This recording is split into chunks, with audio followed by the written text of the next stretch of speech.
Okay, right now we're going to talk about solving one-step inequalities with positive coefficients and using multiplication and division.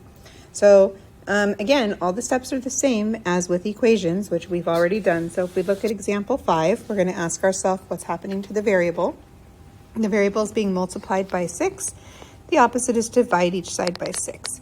We're going to use our fraction bar to represent division. I know that 6 divided by 6 is just 1, so I'm going to write 1x and keep my symbol here. Negative 42 divided by 6 is negative 7 because a negative divided by a positive is a negative. On my number line, I want to have a negative 7. I can just count from there. You can really put the negative 7 on your number line anywhere. I always put it in the middle. Then I'm going to do a closed circle on negative 7 because the symbol is less than or equal to, and then I'm going to point to the left to show all the numbers less than negative 7. For number 6, since x is being multiplied by 7.5, the opposite is to divide both sides by 7.5. 7.5 divided by 7.5 is 1, and 60 divided by 7.5, and you can use a calculator if you'd like, is 8. So I'm going to put an 8 on my number line. I'm going to do an open circle on my 8 because there's no line underneath the greater than symbol, and I'm going to point to the right to show all the numbers greater than 8. Moving right along, I'm actually going to rewrite this next problem so I have lots of room to work. X over 4 is greater than negative 6. So I'm asking myself, what is happening to the variable? In this case, it's being divided by 4, and the opposite is to multiply by 4. So these cancel out, and I have x is greater than negative 24.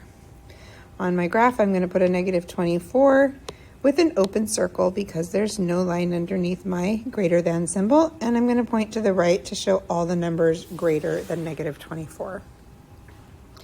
Again, I'm going to rewrite this one so I just have more room to work.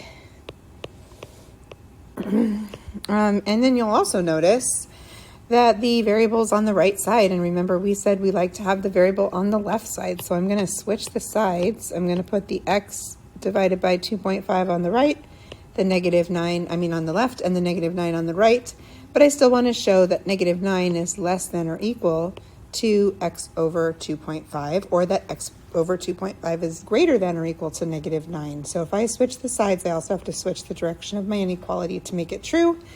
Then, since x is being divided by 2.5, the opposite of dividing by 2.5 is multiplying both sides by 2.5.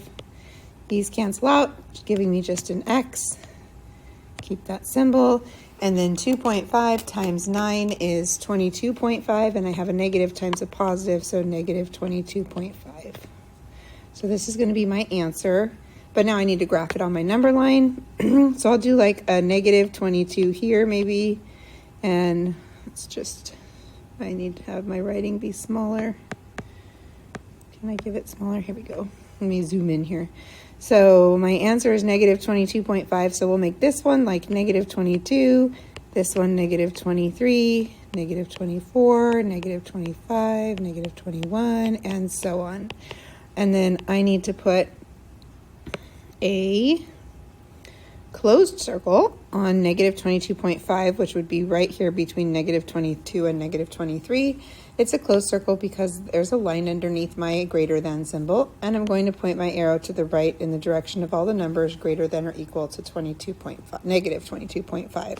And then remember what we talked about in the last lesson, that if you have the variable on the left side, then the symbol and the arrow point in the same direction just to help you with where you're drawing that arrow.